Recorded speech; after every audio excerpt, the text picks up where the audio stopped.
So George, do you do most of your trucking?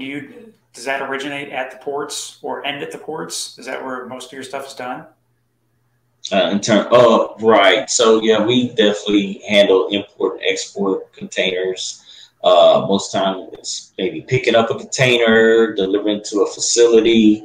Once that container has been emptied by the facility warehouse, we then take that container back to the port and we discharge that container so that it could be used by another trucker or placed back on a vessel for additional shipping needs or whatever the case may be.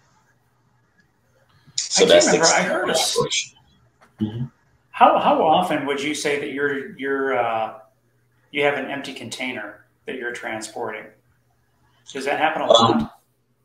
Right, quite frequently. I mean, they're, and I think that's what we were speaking about, Brandon and Corey earlier. They're working on different systems like Quick 180 to sort of eliminate the need for so many empty containers going into the port, flooding the port. That's what, if you go through like Midtown, that's what all those are, right? Is empties. Right, a lot of empty containers right there on the left as you come out, as you going towards Portsmouth. Yeah, right. That's the empty depot. So, but still, some empties still go into the ports because how else are they getting from the depot to the port? So sometimes they will direct us directly to the marine terminal or to the port to discharge that empty versus taking it to the depot. Got it. We got a guest question. If you guys have questions, feel free to ask them in the comments. We will pop them up on the screen and ask away. Michelle says, well, also growing up, she wanted to be a trucker. So shout out to her.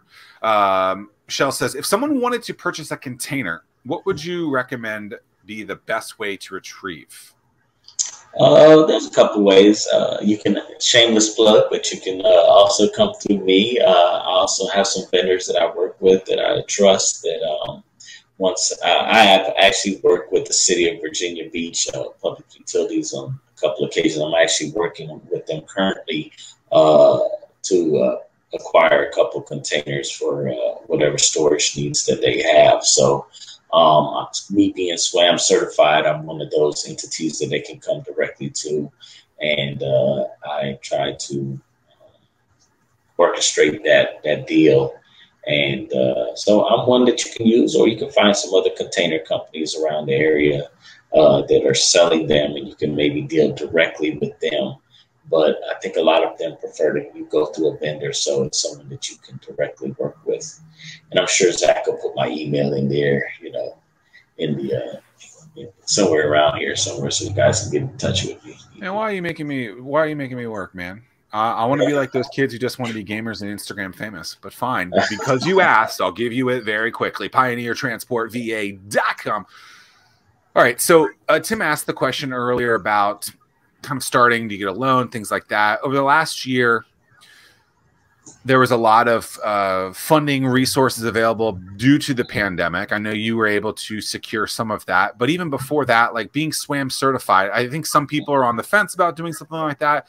Has that been a benefit? And is there something specifically that you can recall from being SWaM certified that has helped you? Or is it hard to kind of validate that it's been helping you?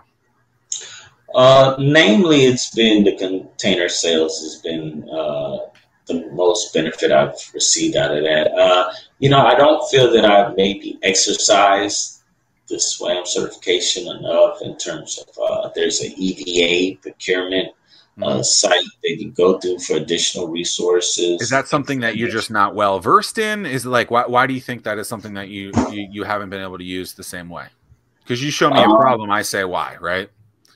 Right. So I think I've generated a lot of work through just general networking through, for my brokering loads and receiving loads and things of that nature. So the need for the SWaM certification EVA has not been something that I've been focused on. But hopefully that changes in the future. Well, because I like to hear, if there's a challenge, what what can make it easier for you. And so the SWaM certification situation is more of a bid style, or there's RFPs out there that say, hey, here's this thing, you need access to it. I mean, is that kind of what we're getting at? That you would like more access to something like that? Like what would make it easier for you to leverage or capitalize off of programs that are already in place that you could be doing better at?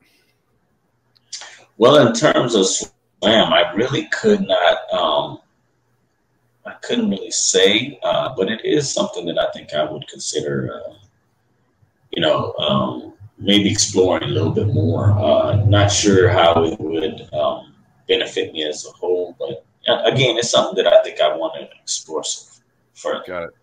And I've been directly involved within our entrepreneurial community for years. And the most common question I get is, Tim, I want to get involved, but I don't know what events I should attend. Well, StartWheel eliminates that pain point because we consolidate all the events you should attend into a single calendar. Now you'll be in the know and see where to spend your time. Gone is the need to search multiple websites and calendars. Just head to startwheel.org and see for yourself. That's startwheel.org.